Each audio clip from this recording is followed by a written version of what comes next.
ఈ చదవకాలేదా అని ఆలోచించారు.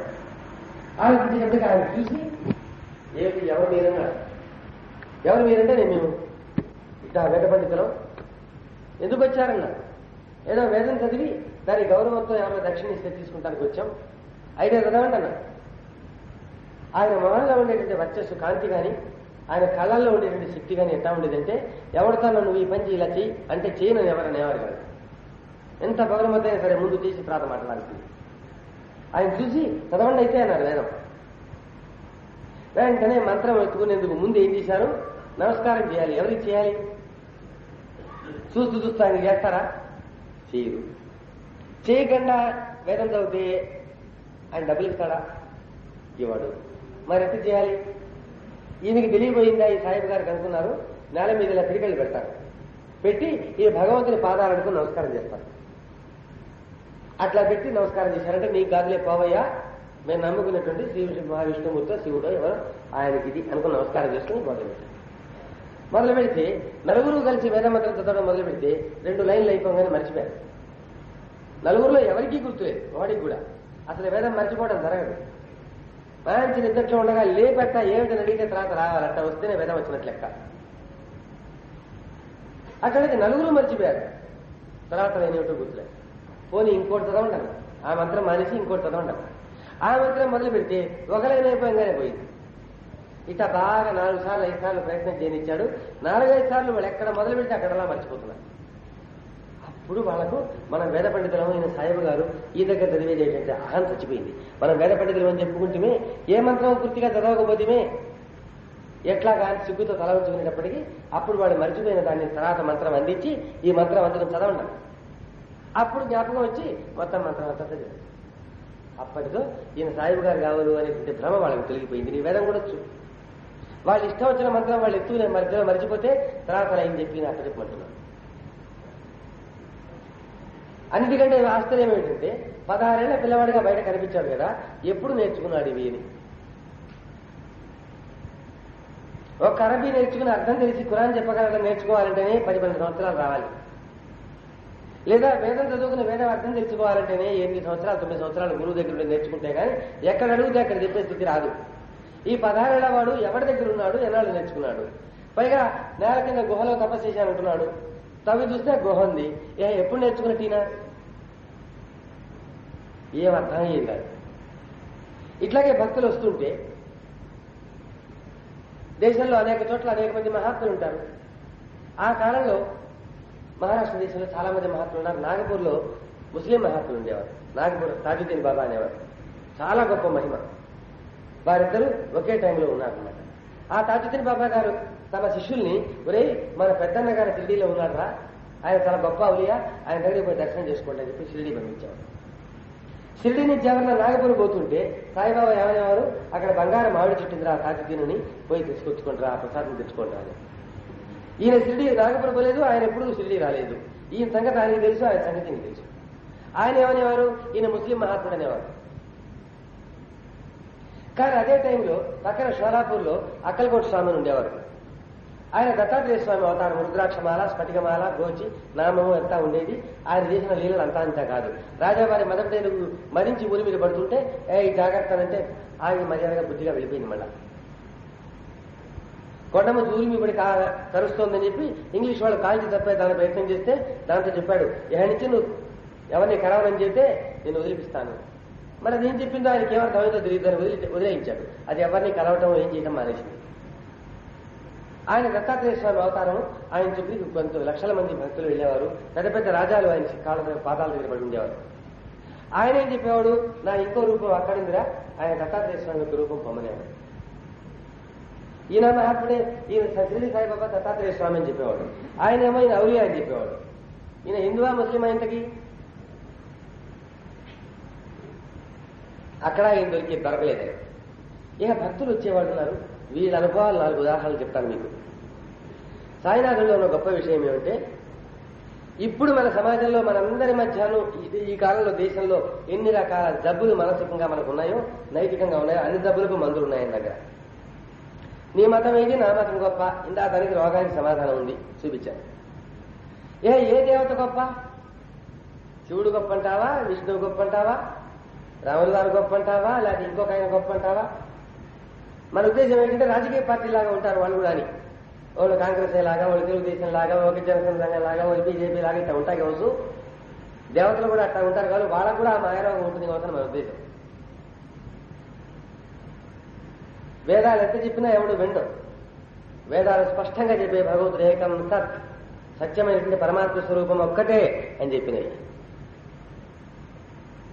అదేమిటయ్యా మరి నువ్వు ఒక్కడిదైనా కాదా? అవును, నేను ఒక్కడిని. నీకు 2 కళ్ళు ఉన్నాయి, 2 చెవులు ఉన్నాయి, 2 ముక్కులు ఉన్నాయి. అవును, అవన్నీ ఉన్నాయి. ఉన్నా కానీ ఇవన్నీ గలవాడిని నేను ఒక్కడినే.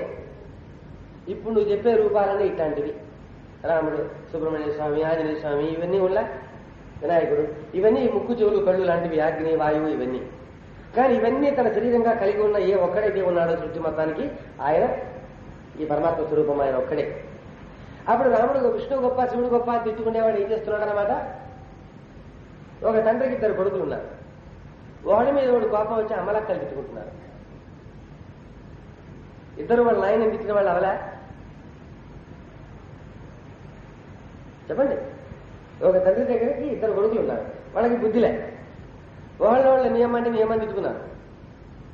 వాళ్ళ నాయన తిరుగుతున్నా. వీడు అన్నం తిట్టాడు, తమ్ముడిని తిట్టక్కర్లే, వేరే వాడు తమ్ముడేగా వీడు, వాడేమిటైనా వీడు కూడా అవుతాడు. జ్ఞానం ఉంది వీళ్ళకేమన్నా? అంత భక్తిని వీడి ఉద్దేశం, అంత భక్తిని వాడి ఉద్దేశం. మనుషులు ఈ దేవుడు గొప్ప, ఆ దేవుడు గొప్ప అని వాదించుకుంటాం. ఇట్లాంటిది అన్ని దైవ స్వరూపాలు మాత్రం ఒకటే. కానీ ఇది మనం ఎంత ఉపన్యాసం చెప్తే అన్నా వింటారా ఎవడన్నా? అందుకని సాయినాథుడికి మనకున్న రోగానికి మంది ఇయటం ఎట్లాగో బాగా తెలుసు. అది ఎట్లాగా? ఆయన దగ్గరికి మన దర్శనానికి వెళ్ళేటప్పటికీ మనం అన్ని దైవాల్లోకి ఏ దైవం గొప్ప అనుకుని మనం ఆరాధించుకుంటుంటామో ఆ దైవంలా కనపడేవాడు. నేను రాముల వారు అందరికంటే ఎక్కువ, రాముల వారే నిజమైన దైవము, ఆయనే ఎక్కువ అని నేను అనుకుని పూజ చేసుకుంటాను. నేను ఢిల్లీలో ఆయన దగ్గరికి పోయేటప్పటికీ అసలు సాయినాథుల ఆకారం ఉండేది కాదు, రాముల వారు ఉండే దర్శనం అయ్యింది. అబ్బా రాముల వారి దర్శనం అయిపోయిందని పరవశించి ఆనంద బాష్పాలు వచ్చేసి ఒళ్ళు తెలియకుండా పోయి గదగద వణికిపోయి పాదాల మీద పడి లేచేటప్పటికీ మళ్ళీ సాయినాథుల రూపంగా కనపడేవాడు. పండగ విఠల భక్తులు వస్తే విఠలలా కనపడేవాడు. ఆంజనేయ స్వామి భక్తులు వస్తే ఆంజనేయ స్వామిలా కనపడేవాడు. దత్తాత్రేయ స్వామి భక్తులు వస్తే దత్తాత్రేయ స్వామిలా కనపడేవాడు. ఆ పరవశంతో కాళ్ళ మీద పడి లేచేటప్పటికీ మామూలు సాయినాథుల రూపంలో ఉండేవాడు. మళ్ళా ఊరికే మనం ఆ దేవుడు తలుచుకుని మన కన్ను చెదిరిందేమో అనుకుంటే మనం ఇంట్లో ఏమేమి నైవేద్యం చెప్పెడదామో చెప్పేవాడు, మన అలవాట్లు ఏమిటో చెప్పేవాడు.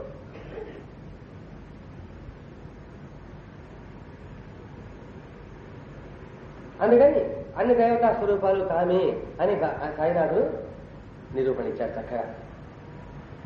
అందుకని ఏ దైవం గొప్ప, ఏ దైవం తక్కువని మనం అనుకోనక్కర్లా. అన్ని దైవాలు తన రూపమే. భగవద్గీతలో కృష్ణ పరమాత్మ అర్జునుడికి ఇచ్చిన దర్శనం అదే, విశ్వరూప దర్శనంలో. అన్ని లోకాల్లో ఉండేటువంటి అందరి దేవతలు, అందరు ఋషులు అందరినీ తనలో చూపించారు కృష్ణుడు. మళ్ళీ షిరిడి సాయినాథుడు అందరూ ఆరాధించే అందరి దేవతలను తన రోజు దర్శనమిచ్చాడు. దీంతో పాటు ఏంటంటే అనేక మందిని మనం గురువులు అంటాం. నాకు రమణ మహర్షి ఇష్టం, ఇంకోరికి రామకృష్ణ పరమహంస ఇష్టం, ఇంకోరికి మెహర్ బాబా గారి ఇష్టం, ఇంకోరికి వివేకానందుడు ఇష్టం, ఇట్లా ఉంది. కానీ మనం ఎవరిని గురువు అనుకుని మనం వెళ్ళి సేవ చేస్తున్నామో మనం సాయినాథ్ దగ్గరికి వెళ్ళినప్పుడు ఆ గురువులాగా దర్శనమిచ్చాం. మన గురువు గారు హిందూ అయినా పర్వాలేదు, మన గురువు గారు ముస్లిం అయినా పర్వాలేదు, ఆ రూపంలో దర్శనం ఇచ్చాం. ఇచ్చి ఎవరు వినకుండా గురువు గారు మనతో మాత్రమే చెప్పిన మాట ఉంటుంది. ఆ మాట నేను నీకు దొరికేలా చెప్పలేదా అని అడిగాడు. ఆ రహస్యం మనకు మన గురువు గారికి మాత్రమే తెలుసు. ఒరే ఈ మంత్రం చేసుకోరా అని నా చెవిలో చెప్పాడు ఏ రమణ మహర్షి. నాకు రమణ మహర్షే గురువు. ఏదో షిరిడి బొంబాయి పోతే దగ్గరలో షిరిడిలో గొప్ప ఆయన ఉన్నాడు చూసిపోయి అన్నారు. నేను షిరిడి పోయా.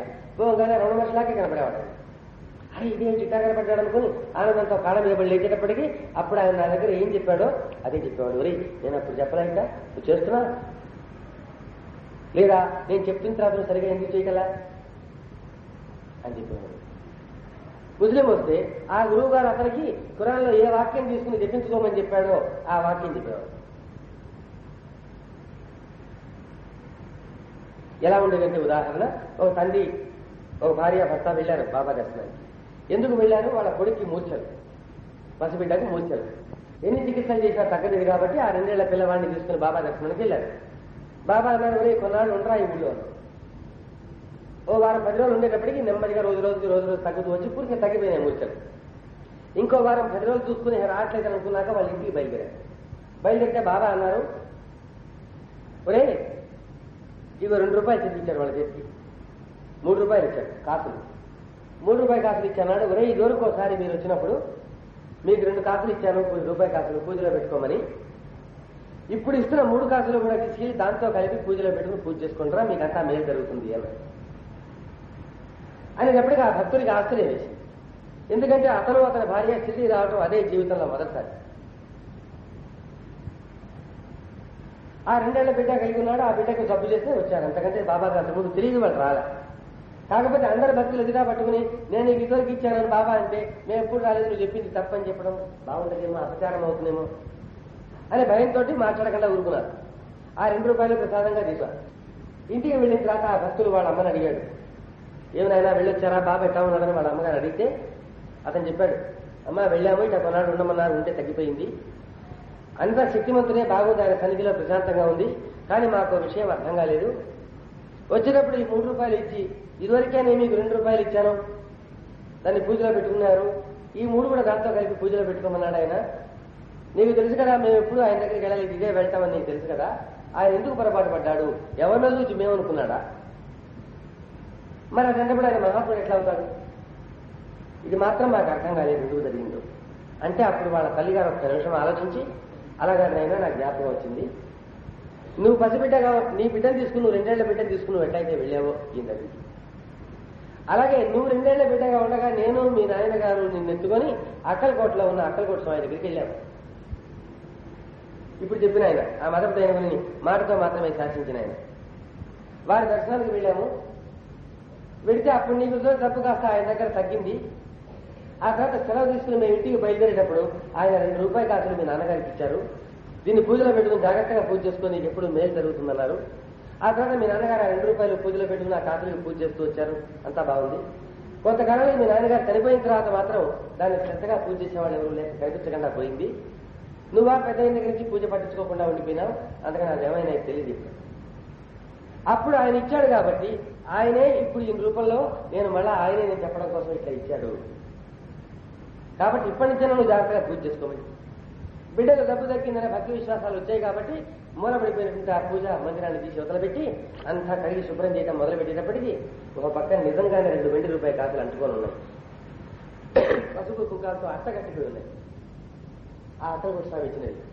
అంటే ఇక్కడ బాబా చెప్పింది ఏమిటనమాట, ఇదివరకు మీ అమ్మ నాయన నిన్ను పసిబిడ్డగా తీసుకుని వెళ్ళినప్పుడు 2 రూపాయలు ఏ అక్కలకోట స్వామి అయితే ఇచ్చారో ఆ స్వామి నేను ఒకటే అని బాబా చెప్పడానికి ఇప్పుడు నేను మళ్ళా 3 ఇస్తున్నాను, ఇదివరకు 2 ఇచ్చానని చెప్పాడు. అది ఇలాగే అక్కలకోట స్వామి ఇంకా కొంతమందితో చెప్పాడు, ఒరే అక్కలకోట స్వామి 1876లో సిద్ధి పొందారు, సమాధి అయ్యారు.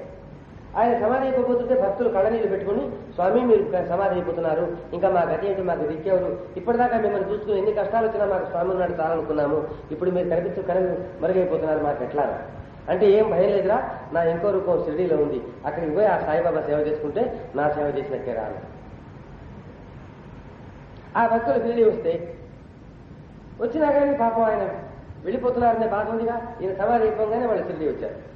వచ్చిన తర్వాత వాళ్ళు మనసులో బాధపడుతుంటే, మరి ఎందుకురా బాధపడతారు, అప్పుడు అక్కలకోటలో ఉన్న స్వామి ఇక్కడ నా రూపంలో ఉన్నాడు, ఈ రూపంలోనే ఉన్నాడు రా అని చెప్పాడు.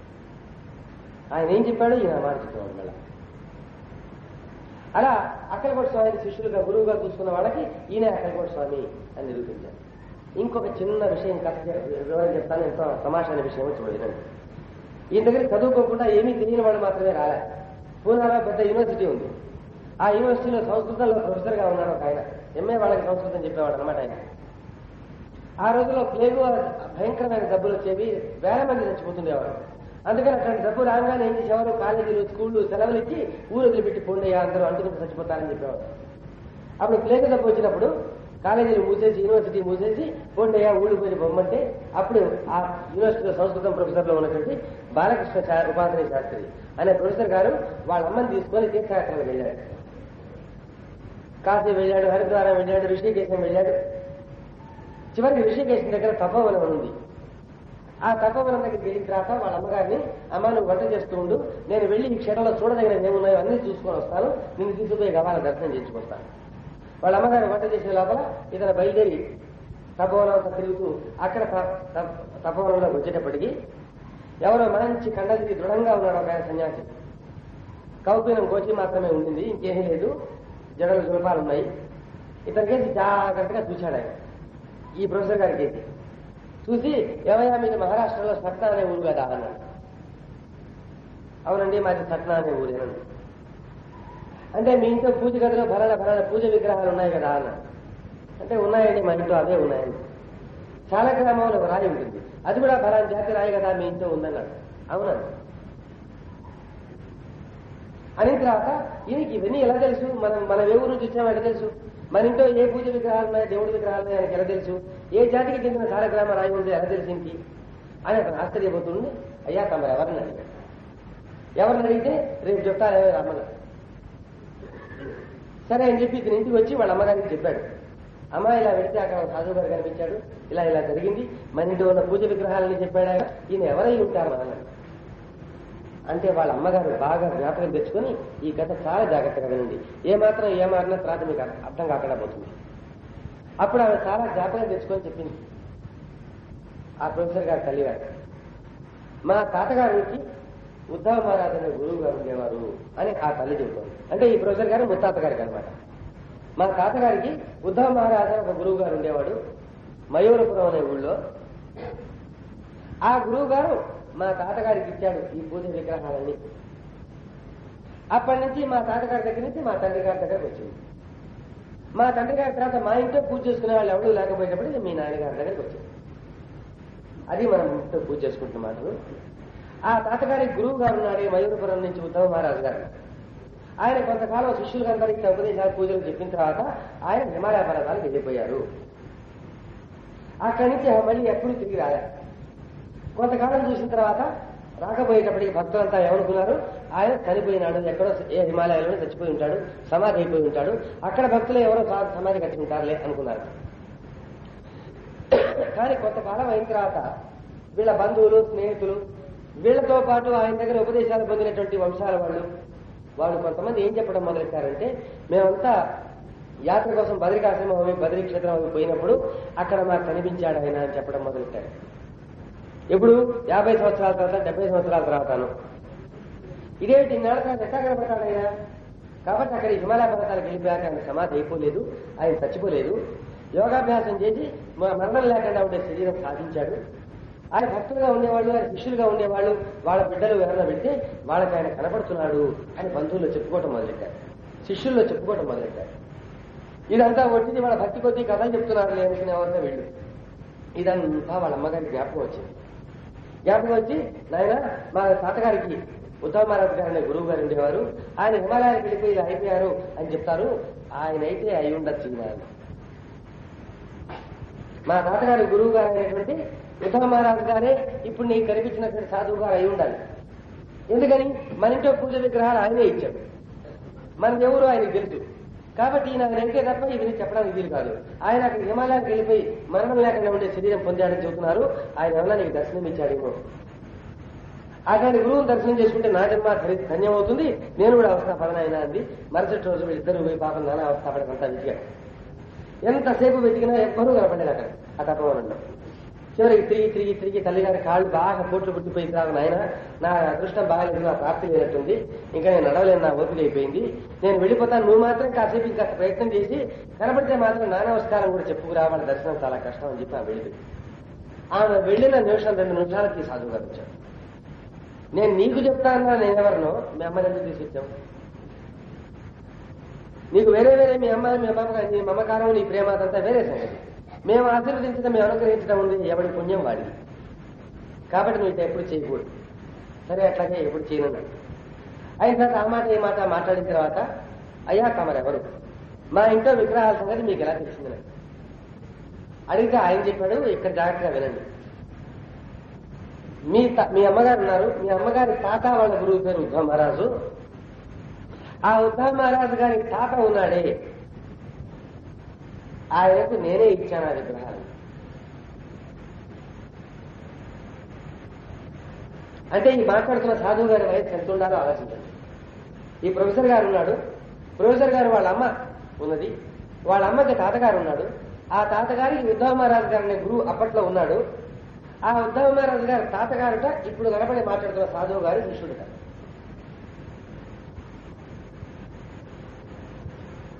అప్పుడు ఇతనికి ఒకటి అర్థమైపోయింది, తనతో మాట్లాడుతున్నాయని ఉద్ధవ మహారాజు గారు కాదు. నికరం అయిపోయింది అంతవరకు. అయితే అయ్యా తమ పేరేమిటి అని అడిగాడు. అప్పటిదాకా ఆయన మరాఠీలో హాయిగా మాట్లాడుతున్న వాడు ఏం చేశాడు, అకస్మాత్తుగా మరాఠీ మాట్లాడటం ఆపేసి హిందీలో ఒక వాక్యం చెప్పాడు. మీరెవరని మీ పేరేమిటని అడిగిన దానికి, ఒరే ఒక చెట్టు ఉంది, ఇద్దరు ఆ చెట్టు ఎక్కారా, అక్కడి నుంచి ఒకడు పైకి వెళ్ళాడు, వాడు కిందికి వచ్చాడు అని. అంటే వీడికేం అర్థం కాలేదు. అయ్యా మీ పేరేమిటని అడిగి ఇట్లా చెప్తాడేమిటినా మళ్ళా అడిగాడు. మళ్ళా హిందీలో ఆ మాట కూడా కొల్లుకోకుండా అదే మాట అన్నాడు. ఏం అర్థం కాలేదన్న. అర్థమవుతుందిలే బాబాయ్ అన్నాడు. 4 అడుగులు అట్ట వేసాడు, కనిపించకుండా పోయాడు. సరే అద్భుతమైన అనుభవం జరిగింది అనుకున్నాడు, వచ్చేసాడు. ఇంకొకప్పుడు కాశీలో పెద్ద పండిత సభ జరిగితే సంస్కృత పండితులుగా ఈయన కూడా వెళ్ళాడు. ఎట్లాగో కాశీ దాకా వెళ్ళాం కదా, గయ వెళ్ళి అక్కడ పెద్దలకంతా కూడా పిండ ప్రదానం చేశాడు. అక్కడ నది మధ్యలోకి పడవలోకి వెళ్ళి ఆ పడవలోంచి పిండాలు అందులో వేసినప్పుడు నదిలో నుంచి చేతులు ఏమో బయటకు వచ్చి గబాలను పట్టుకొని లోపల లాగేసినట్టు అయ్యింది. అది చూసి నేను బిత్రపోయాడు. ఏమిటి మామూలుగా అందులో పడేసి నీళ్ళలో పడిపోతాయి, చేపలు దాని చుట్టూ చుట్టుకుంటాయి. అందులోంచి చేయి బయటికి రావడం ఏంటి, 2 చేతులు అది పట్టుకొని లోపలికి పోవడం ఏంటి, గగురు పడేసి భయం పుట్టింది. భయం పుడితే అక్కడ పూజారులు చెప్పారు, ఎవరికైనా పూర్వపుణ్యం ఉన్న వాళ్ళకి ఎప్పుడున్నా అలా జరుగుతుంటుందయ్యా, అప్పుడు దేవతలు తీసుకుంటారని చూతారు అంతేను, నువ్వు ఎందుకు కంగారు పడతావు, నువ్వు అదృష్టవంతులు, ఇందులో భయపడేందుకు ఏం లేదు. చాలా కాలం అయిన తర్వాత ఈ ప్రొఫెసర్ గారు మళ్ళా తిరిగి వచ్చి కాలేజీలో పనిచేస్తుంటే వాళ్ళ తమ్ముడు చిన్నప్పుడు ప్రాణాయామము, యోగాభ్యాసము, మంత్రము, జపము, తంత్రం చేస్తుంటే ఏదో జబ్బు చేసింది. జబ్బు చేసినప్పటికీ నేను బతుకు భారం అయిపోయింది, ఏం చేసినా తగ్గడం లేదు, నా పోషణ ఇంటి మీద ఎందుకు పడాలా అనుకుని ఇంట్లోంచి పారిపోయాడు. ఆ తమ్ముడిని పెట్టుకుంటూ ఈ ప్రొఫెసర్ గారు బయలుదేరాడు. బయలుదేరితే కోపరగాం స్టేషన్ నుంచి పోతోంది. కోపరగాం స్టేషన్లో దిగి షిరిడీ వెళ్ళాలి. ఆ రైలు కోపరగాం స్టేషన్ రాగానే అక్కడ స్నేహితులు కనిపించాడు. కనిపించి మరి ఎన్నాళ్ళ కనిపించావురా, నువ్వు దిగి నాతో పాటు రోజు ఉండిపోమ్మని. అట్లా కాదు, మా తమ్ముడు ఇంటి నుంచి వెళ్ళిపోయినాడు, వాడి కోసం వెతుక్కుంటూ బయలుదేరాను, మా అమ్మ ఏడుస్తున్నది వాడి కోసం, నేను వాడిని వెతుక్కుని పోయి రావాల్సిందే, ఇప్పుడు కాదు తర్వాత వస్తాలేను. అట్లాగా తమ్ముడు కోసం వెతుకుతున్నావా, అట్లా అయితే తప్పకుండా ఆగి వెళ్ళాలి అన్నాడు. ఏమిటయ్యా, ఇక్కడికి 16 మైళ్ళ దూరంలో షిరిడీ ఉంది, షిరిడీలో సాయిబాబా చాలా గొప్ప ఆయన ఉన్నాడు, ఆయన కనుక ఆశీర్వదించాడంటే మీ తమ్ముడు దొరికిపోతాడు, కాబట్టి తప్పకుండా వెళ్లాల్సిందని బలవంతాన్ని ఆపేసి గుర్రబండి కట్టించి షిరిడీ పంపించాడు. వాడేదో భక్తి కొద్ది అలా చెప్పాడు కానీ ప్రొఫెసర్ గారికి ఏం నమ్మకం లేదు. ఏమిటి విడుతుంపదగా తమ్ముడు కోసం పోతానంటే దిగమంటాడు, పోనీ ఇది దిగి ఇంకో రైల్లో విడుతుగానంటే కాదు, గుర్రబండి వేసుకుని షిరిడీ పోవాలంటే 16 మైళ్ళు. ఆ కంటే నేను వెనక్కి వచ్చి ఎప్పుడు పోయేది, ఇప్పుడు వీడి చేతత్వం తగలబడా అనుకుంటూనే పోయాడు. సరే బండి బయట ఆపారు, మసీదులోకి వచ్చాడు ప్రొఫెసర్ గారు. వచ్చినప్పటికి ఇక్కడ బాబాయ్ ఏం చేస్తున్నారు, అగ్ని దగ్గర నిలబడ్డారు, తన చుట్టూ తాను తిరుగుతున్నారు, ఏమేమో మాట్లాడుతున్నారు, గొడుక్కుంటున్నారు. ఇతను వెళ్ళి సాష్టాంగ నమస్కారం చేసేటప్పటికి ఈయన కేసు చూశాడు, ప్రొఫెసర్ గారి కేసి చూసి, ఇక్కడ కాదు నువ్వు, గ్రామదేవత ఆలయం ఉంది అక్కడ, ఖండోబాలయం, అక్కడికి పో అనేటప్పటికి గేటు మనం ఈయన నమస్కారం చేసుకుని వెంటనే వెళ్ళిపోతాం అనుకున్నాం బండిలో. ఈయన గ్రామదేవత ఆలయాన్ని ఇవ్వమంటున్నాడు, అక్కడ పూజ చేయి, అభిషేకం చేయి అంటారు కావాలి, మళ్ళీ ఎప్పుడు పోయేది వెనక్కి. అయ్యా అందరి దేవతలు మీరే, ఇదే నమస్కారం, ఇంకా మళ్ళీ గ్రామదేవత ఆలయం ఎందుకన్నా, గ్రామదేవత ఆలయం పో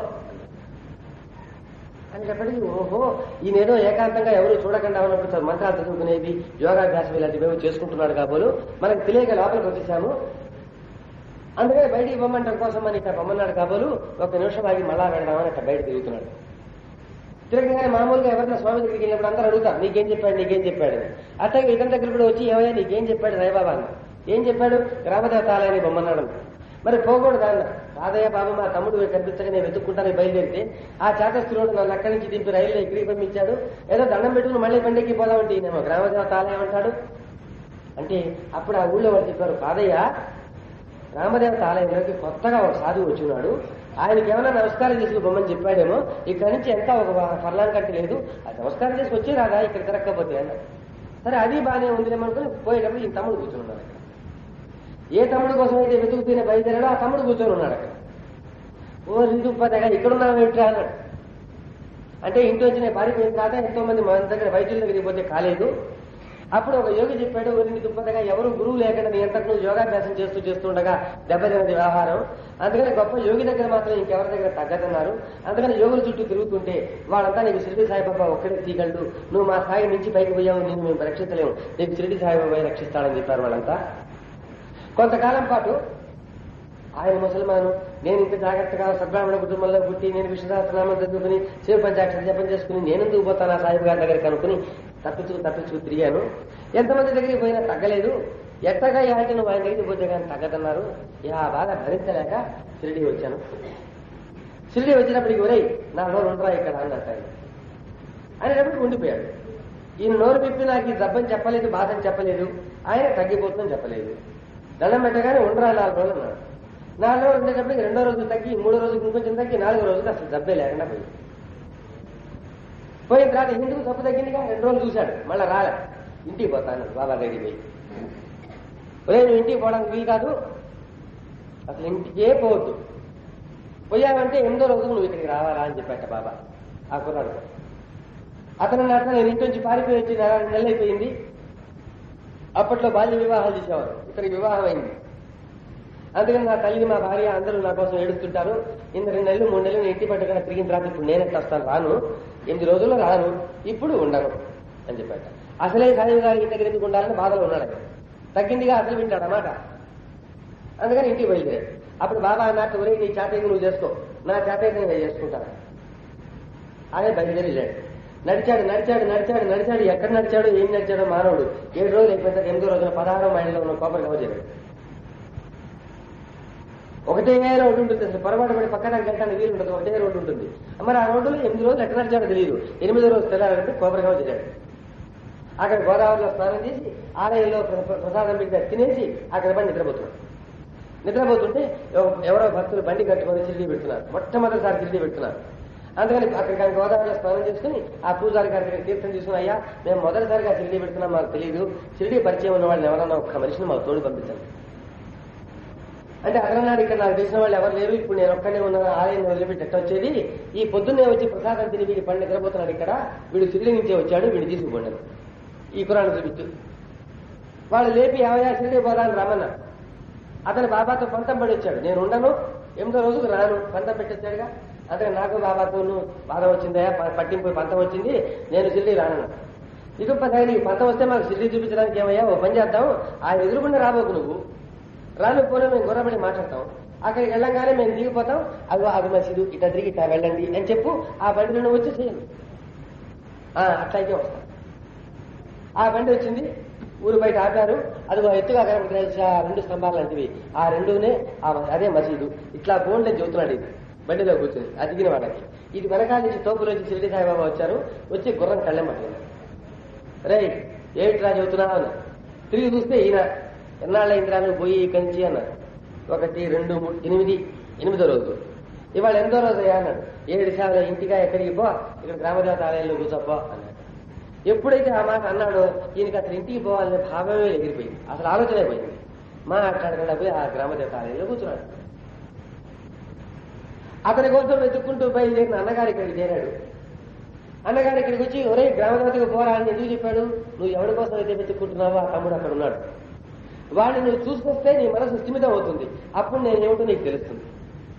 లేకపోతే నేను ఇక్కడ కూర్చోబెట్టిన ఎంత బోధిస్తే మాత్రం మా తమ్ముడు ఉన్నాడో లేదో, రైలు ఎక్కి పారిపోతాడో ఆలోచిస్తూ కూర్చుంటావు, ఏం లాభం. వాడు తిరిగేసి అంత అయిన తర్వాత మళ్ళా వచ్చేసారు బాబా దగ్గరికి. తమ్ముడితో మాట్లాడుకున్నాక ఓ 4 రూపాయలు ఖర్చుకిచ్చి వెనక్కి తిరిగి వచ్చాడు. తిరిగి వచ్చిన బాబా దగ్గర కూర్చున్నప్పుడు బాబా అన్నారు, మాట్లాడుతూ మధ్యలో అప్పటిదాకా మరాఠీలో మాట్లాడే బాబా హిందుస్థానీలు సరిగ్గా అదే మాట్లాడారు. ఆ రోజు సాధువు అన్నమాట. ఒరే ఒక చెట్టు ఉంది, ఆ చెట్టు మీదకి 2 ఎక్కారు, వాడు పైకి వెళ్ళాడు, వాడు కిందికి వెళ్ళాడు రా అన్నాడు. అయ్యి ఈ మాటలు ఎక్కడ విన్నాం, తపోవనంలో ఆ సాధువు గారు అన్న మాటలు ఖచ్చితంగా అవే మాట్లాడినాడు అనమాట. అది జ్ఞాపకం ఉండి ఏంటి ఆయనలాగన్నాడు ఈయన అంటే మళ్ళా 2వసారి అన్నాడు ఈయన. ఒక్క పుల్లు పోకుండా ఆ రోజున ఆయన ఆ మాట ఏమన్నాడు, తపోవనంలో అదే మాట్లాడాడు. గురువులే తమాషాగా ఉంది. జాగ్రత్తగా బాబా కేసు చూస్తే బాబాలో ఆ పోలికలన్నీ ఉన్నాయి. కాకపోతే అప్పుడు ఒంటికి ఒక లంగోటి మాత్రమే ఉండి ఇంకా ఒంటి మీద ఏ వస్త్రాలు లేకుండా జలపాలు ఉన్నాయి. ఇప్పుడేమో ఈ తలకి గుడ్డ, ఇదిగో ఈ పొడుగా మోకాళ్ళ కింద వరకు ఉన్నది, అదంతా చూసి ఓహో ఇప్పుడు షిరిడి వచ్చాడు కానీ మనం దేశం తిరుగుతూ తపోవనం వెళ్లే నాటికి బహుశా ఈయన తపోవనంలో ఉండి ఉండొచ్చు అనుకున్నాడు. తర్వాత గ్రామాల్లో ఊళ్ళో వాళ్ళని విచారిస్తే ఇతను తపోవనం వెళ్లి రాకముందుకే 20 సంవత్సరాల ముందు నుంచి బాబా షిరిడీలో ఉన్నారు. అంటే ఏమిటి, నీకు తపోవనంలో దర్శనం ఇచ్చిన సాధువు నేను అని చెబుతున్నాను అనమాట. అక్కలకోట స్వామి ఏమో ఆయనే, ఈయన దర్శనం ఇచ్చిన సాధువు ఏమో ఈయనే. ఇప్పుడు బాబా వయసు ఎంత? ఆ ప్రొఫెసర్ గారి తల్లి, తల్లి గారి తాత, తాతగారికి గురువు, ఆ గురువు గారి తాత, ఆ తాతగారికి ఆయన గురువు. అంత వయసు ఆయన. ఇలా అందరి సాధువులు తమ రూపమే చెప్పేవాడు. ఇంకొక చిన్న దృష్టాంతం చెప్తాను. బొంబాయిలో ఒక ఇంట్లో ఒక పెద్ద పెద్ద కొడుక్కి కంఠంలో వ్రణం వచ్చింది. డాక్టర్లు ఆ రోజుల్లో వైద్యం పెద్దగా లేదు. డాక్టర్లు ఏం చెప్పారంటే ఆపరేషన్ చేయకపోతే మాత్రం సత్యం కొద్ది రోజులు చచ్చిపోతాడు, ఆపరేషన్ చేస్తే తగ్గే అవకాశం ఉంది అన్న. అయితే చేయమన్నారు. చేయకపోతే తప్పగా చచ్చిపోతాడు, చేస్తే బతికే అవకాశం ఉంది కనుక చేయమన్నారు. అప్పుడు ఏమన్నా ప్రమాదం వచ్చి చచ్చిపోతే మీరు ఎవరిది బాధ్యత కాదని కాగితం రాయించుకొని ఇస్తే ఆపరేషన్ చేశారు. అప్పుడు సాయంత్రం ఇంటి దగ్గర నుంచి ఏం కబురు, ఆసుపత్రి నుంచి ఏం కబురు వస్తుందో అని ఇంటి దగ్గర అంతా పిడికిట్లో ప్రాణాలు పెట్టుకుని ఉన్నారు. అందులో రోగి భార్య మరీ భయంతో ఉంది. ఆ టైంలో ఎప్పుడు ఆ ప్రాంతంలోనే తిరుగుతుండే ఒక సన్యాసి కాషాయం కట్టుకుని ఆయన వచ్చి, అమ్మ ఆకలి గమనించేస్తోంది, కాస్త అన్నం పెడతావా, నీకు మేలు జరుగుతుందన్నారు.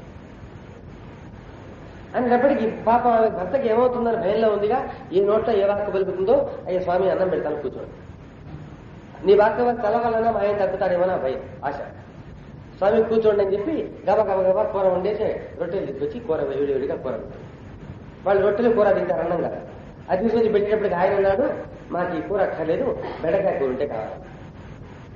బంగాళదుంప అది వేసి చేస్తే నాకు ఈ కూర అక్కర్లేదు, బెండకాయ కూర ఉంటే కావాలి. అంటే స్వామి మేమంతా పొద్దున భోజనం చేసినప్పుడు మేమంతా బెండకాయ కూర చేసుకు తిన్నాము, కానీ ఇప్పుడు మధ్యాహ్నం 3-4 గంటలకు మీరు వచ్చారు, అందుకని మేమంతా తినగా చల్లబడిపోయింది, మేమంతా తిని వదిలేసింది, అంత బెండకాయ కూర ఉంది, మీలాంటి సాధువులకి మహాత్ములకి ఇది పెట్టడం ఎందుకని వేడివేడిగా చేసి పెట్టాను కదా, అట్లా అక్కర్లేదు, నాకు ఆ బెండకాయ కూర కావాలి. సరే తిరుమల బెండకాయ కూర తెచ్చి వడ్డిస్తే అది తిన్నాడు ఆ సాధువు. తినేసి మీకు మేలు జరుగుతుందమ్మా, మీ ఆయనకి మేలు జరుగుతుందని చెప్పి వెళ్ళిపోయాడు. సాయంత్రం ఇంకో గంట అయ్యేటప్పటికి ఆపరేషన్ బాగా జరిగింది, ప్రమాదం ఏమీ లేదు, తగ్గుతుందని డాక్టర్లు చెప్పారు అని అన్నారు. ఆ తర్వాత 15-12 సంవత్సరాలకు ఇంట్లో ఏవో కష్టాలు వస్తే ఏం చేసినా తీరకపోతే స్నేహితులు ఎవరు చెప్పారు, షిరిడీలో సాయిబాబా ఉన్నారు, ఆయన దగ్గరికి వెళ్ళి దర్శనం చేసుకుంటే నీకు ఈ కష్టాలు తీర్తాయింది. అతను షిరిడీ మొట్టమొదటిసారిగా వచ్చాడు. వస్తూ ఏం చేశాడు, పరిచయం ఎవరు లేరే, మనకు భయంగా ఉంటుంది, బిడియంగా ఉంటుంది, తక్కువగా ఉంటుంది, కష్టాలు చెప్పుకోలేకపోతాం అని బొంబాయిలో పరిచయం ఉన్నటువంటి స్నేహితులు చేత ఉత్తరం రాయించుకున్నాడు షిరిడీలో ఉండే సేవకులకు. ఇతను మన ఊరు నుంచి వస్తున్నాడు, మన స్నేహితులు, ఇతని బాబాకి పరిచయం చేయండి. వాడిని తీసుకుని మసీదుకి వచ్చి బాబా ఇతను అని పరిచయం చేయబోతే, ఒరే నీ మొక్క నువ్వేంటారు నాకు వాడిని పరిచయం చేసేది, నేను ఎప్పుడో 15 సంవత్సరాలు వాళ్ళ ఇంటికి భోజనానికి వెళ్ళాను, పెడితే వాళ్ళ ఇంటికి బెండకాయ కూర అట్టే పెట్టుకుని మాకు ఫలానా కూర చేసి పెట్టామన్నారు, అక్కర్లేదు నేను బెండకాయ కూర వేస్తే కానీ నేను తినాలంటే కానీ నాకు బెండకాయ కూర పెట్టలేదు వీళ్ళని. అంటే వాళ్ళ ఇంటి చుట్టూరు అక్కడే ఆ ప్రాంతంలో నివసిస్తున్న కాషాయం ధరించిన ఒక సాధువు గారికి వీళ్ళు అన్నం పెడితే బాబాకు జరిపోయింది షిరిడీలో. అట్లా ఉండేదన్నమాట బాబా లీల. ఇక్కడ మన ఇంటికి ఎవరు వచ్చినా సరే మనం ఆతిథ్యం ఇస్తాము. ఓ బిచ్చగారు వచ్చాడు, ఆయనలో కూడా బాబా వచ్చేవాడు. మనకు తెలియక తొందరపాటుగా ఇక్కడ ఏమైనా మనం తిట్టామన్నారు, చెడ్డిగా మాట్లాడాము, చులకనగా మాట్లాడాము, షిరిడీ పోయినప్పుడు చెప్పేవాడు, ఒరే కడుపు మాడిపోతుంటే అన్నం పెడతాడేమో నీ బెస దగ్గరికి వెళ్ళాను నేను, వాడికి ఇష్టం ఉంటే పెట్టచ్చు, లేకపోతే ఊరుకోవచ్చు, ఇట్లా తిడతాడట్రా అని ఇక్కడ మనం ఇంటి దగ్గర ఏమేమి తిట్టామో ఆ తిట్లని చెప్పేవాడు. ఉంటాంగా, ఓ రోజు పెడతాం, ఓ రోజు తిడతాం, మనకి ఉంటాయి, ఆపత్తి ఉంటుంది, ఈపత్తి ఉంటుంది. ఏ దుఃఖరాగా ఉన్నావు, కష్టం చేసుకోకూడదు, అడుక్కోపోతే అంటాడు ఒక్కొక్కడు. వాడు పోగానే ఖచ్చితంగా అదే మాట చెప్పేవాడు, ఒరే వీళ్ళ ఇంటికి అన్నం పెడతాడేమో పోతే ఇట్లా అన్నారా అని ఆ మాటలు చూసేటప్పని చెప్పేవాడు.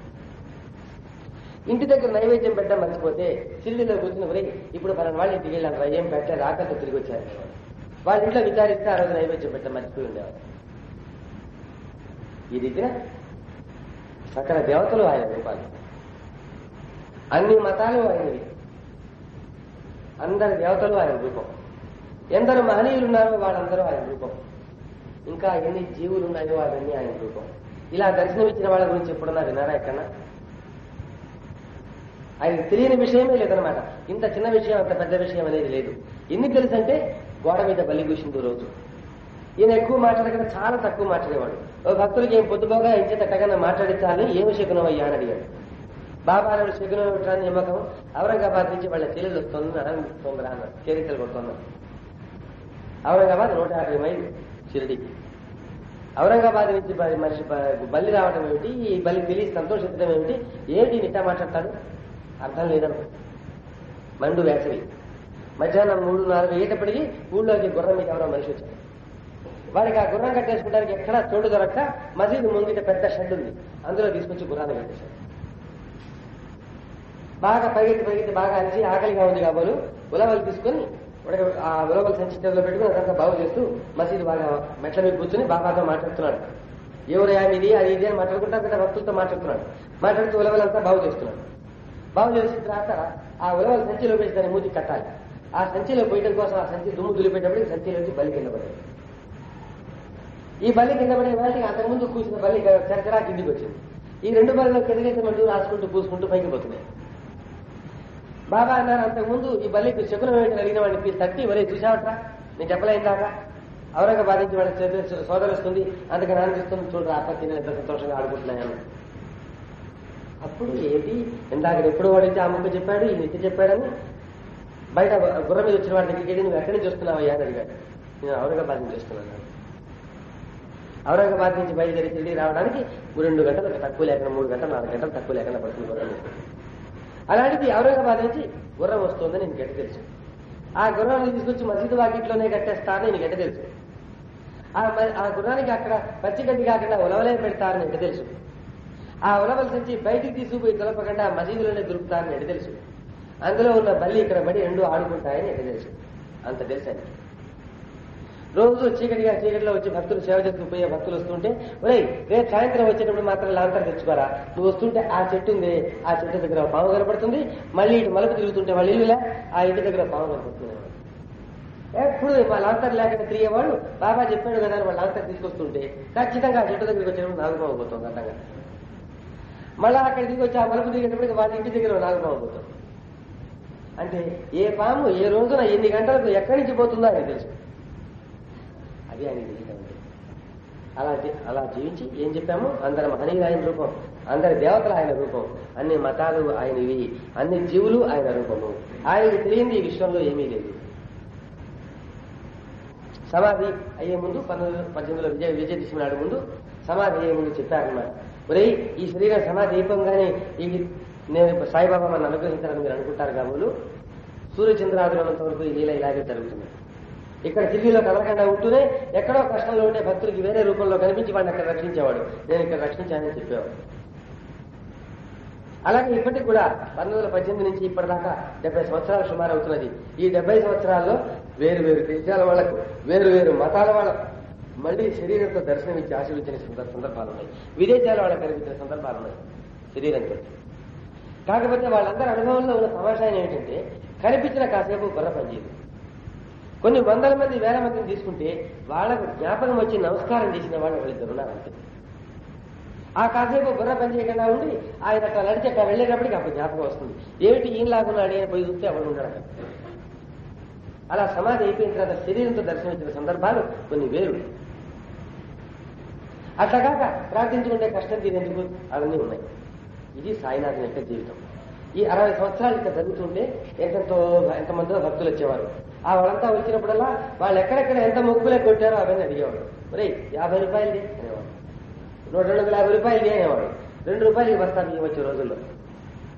ఎందుకు 50 అడిగావు అని అడిగితే వాడు ఫలా దేవుడికి మొక్కుకుని కష్టం తీరంగానే ఎగ్గొట్టాడు, దాని విలువ 50, అందుకని ఆ దేవుడు అడిగి తీసుకున్నాడు. వాడే అడిగాడు.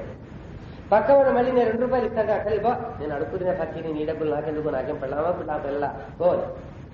మరి వాడిని అడిగి తీసుకున్నావు కదయ్యా, వీడు ఇస్తే తీసుకోమేమయ్యా, నేనేం అడగలేదు, వాడు ఫలా దేవుడికి ఇంత ఇస్తాను మొక్కుకున్నాడు, వాడి కష్టం తీరింది, వాడు ఎగ్గొట్టాడు, అది అడిగి తీసుకున్నాను. అది కాక బుద్ధి ఇచ్చేవాడు ఉండేవాడు. ఇదంతా రోజుకు 500 రూపాయలు ఉంది. రోజుకు 500 రూపాయలు. ఏ రోజుల్లో 2 రూపాయలకి బస్తా బియ్యం వచ్చే రోజుల్లో. సాయంత్రం సూర్యుడు అస్తమించేటప్పటికి వాకిట్లో వచ్చి కూర్చునేవాడు. అప్పుడు ఇటుగారు పెద్దలు పిల్లలు సాధువులు అందరూ పోతే ఈ జేబులో చేయబెట్టడం, పిడికిలకి ఎంత వస్తే అంత తీయటం, ఈ జేబులో చేయబెట్టడం, పిడికిలకి ఎంత వస్తే అంత తీయటం, జేబులు ఖాళీ అయిపోయేదాకా ఇచ్చేసేయటం, మళ్ళా వెళ్ళి లోపల కూర్చోడం. మళ్ళీ ఆ పొద్దునే మధ్యాహ్నం 5 గంటల దగ్గరికి పోయి నుంచోటం, వాళ్ళు ఏం పెడితే తింటాం. ఇది ఆయన చరిత్ర. అందుకే మొదట ప్రార్థనలో అబ్బాయి పాడినప్పుడు కడదంతా పంచి ఇచ్చు అని చెప్పాడు. బాబా అయితే ఇస్తూనే ఉన్నాడు 60 సంవత్సరాలు. బాబా సమాధి అయిపోయిన తర్వాత ఒక ఇంగ్లీష్ వాడు వ్యాసం రాశాడు. ఈ ఫకీర్ వచ్చి పిచ్చోడు భక్తులు ఆయనకి ఇచ్చినంతా దానం చేసి పారేశాడు. ఆయన కనుక కూడబెట్టుంటే షిప్పులు తయారు చేసే కంపెనీ పెట్టుండేవాడు, ఆ డబ్బులు పెట్టాను. అంత డబ్బు ఆయన మంచిది. అది సాధు అంటే, అది మహాత్ముడు అంటే. పొద్దున 5 గంటలకు లేచి బాబా లేచి కూర్చునేవారు. తెల్లవారుజాము 4:30-5 కల్లా. రాత్రి 10-10:30 వరకు భక్తులు కూర్చునే ఉండేవారు. ఆరతేవగానే ఆయన పడుకునేవాడు. పొద్దున్న నుంచి సాయంత్రం దాకా తండోపతండాలు వేలు జనం వస్తూనే ఉండేవారు. అయ్యా అలసిపోయాడు, ఆయన పడుకుంటాడే, ఇప్పుడు చూడటానికి వీల్లేదు అని చెప్పేది ఎవడు ఉండేవాడు కదా. ఆయన జబ్బుగా ఉన్నా కానీ చెప్పేవాడు లేడు. ఎప్పుడు పడితే అప్పుడు ఎవడు పడితే వాడు వెళ్ళొచ్చు. రాజు లేదు, పేద లేదు, బిచ్చగాడు లేదు, కుక్క లేదు, పిల్లి లేదు, ఎవరు పడితే వాళ్ళే. అది మహాత్ములు అంటే. ఎందుకు సాయినాథుని మనం కొలుస్తున్నాము అంటే, ఈ మతం అయితే తప్ప నిన్ను భగవంతుడు రక్షించడు, ఇదంతా దౌర్భాగ్యం పోరా. భగవంతుడు సృష్టించాక ఆయన మన తండ్రి, ఆయనే మన తల్లి. అందుకని మనని రక్షించడం ఆయన బాధ్యత. కాకపోతే నువ్వు ఇలా ప్రేమగా ఉండరా, దయగా ఉండరా, ద్వేషించకరా, అసూయపడకరా, మోసం చేయవకరా, ధర్మాలు చెప్పాడు. ఆ ధర్మాలు పాటిస్తూ భగవంతుని ప్రేమగా ఉంటే నువ్వు ఏ మతంలో ఉన్నా తరించే తచ్చం. అవి సక్రమంగా ఆచరించకపోతే నువ్వు ఏ మతంలో ఉన్నా నిన్ను ఆయన తన్నే తచ్చం. ఇది ఆయన చెప్పదలుచుకుంది. అంతేగాని నువ్వు ఏం చేసినా సరే మా దాంట్లో చనిపోతే నువ్వు బాగుపోతావని మాత్రం ఏం బాగుపడవద్దా. ఇది చెప్పడానికి వచ్చాడు బాబా. ఏ మతం గొప్ప అని కొట్టుకు తెచ్చే మానవ జాతికి కొట్టుకు సాగక్కర్లేదు. ప్రేమగా ఉండగలిగితే ఏ మతం నుంచి రావచ్చు, ధర్మంగా ఉండగలిగితే, లేకపోతే ఎందులోంచి రావు అని తెలియపరచడం కోసం వచ్చాడు. ఏ దైవం గొప్ప అని మనం అడుగుతామని తెలిసి అన్ని దైవాలు రథస్వరూపమే అని తెలపడం కోసం వచ్చాడు. అటువంటి సాయినాథ్ ఏం చెప్పారంటే, ఈ కలియుగంలో అసలు గురువు అనేవాడు దొరకడు. మన పురాణాలు చెప్పినాయి కలియుగంలో గురువు దొరకదన్నాడు. భగవద్గీతలోనే కృష్ణుడు చెప్పాడు. కొన్ని వేల మందిలో ఆత్మజ్ఞానం భగవంతుడు సాక్షాత్కారం కావాలని వాడు ఉండడు రా అన్నాడు. కృష్ణుడు ఉండగా, ధర్మరాజు వాడు భూమి మీద ఉండగా, కలియుగంలో గురువులు ఎక్కడ దొరుకుతారు? గురువు లేక బ్రహ్మజ్ఞానం లేదు. గురువు అని ఎవరినంటారంటే, ఈ విశ్వమంతా తన రూపమే అని ఎవరు నిరూపించగలరో వాడిని గురువు అంటారు. ఎవరు బ్రహ్మ, ఎవరు విష్ణువు, ఎవరు శివుడో మహేశ్వరుడో, ఎవరు పరబ్రహ్మమో ఆయన్ని గురువు అంటారు. అంటే విశ్వమంతా తానే అయిన వాడిని గురువు అంటారు. అట్లా కానివాడిని అనరు. అట్లాంటి గురువులు ఈ కాలంలో ఎక్కువ మంది దొరకరు. అందుకని ఈ కాలానికి, ఇన్ని రకాల పిత్తలు ఉన్నటువంటి కాలానికి మందులాగా ఆయన సాయినాథుడు అవతరించాడు. ఈ సాయిరాబాబు మనకేం చెప్పారంటే, నీవే మతానికి చెందినా మాకేం పర్వాలేదు, నీవే వర్ణానికి చెందినా అంతకుముందే పర్వాలేదు. ఆయన ధర్మంలో ఆయన చెప్పినటువంటి సూత్రం మాత్రం ఒకటే ఉంది.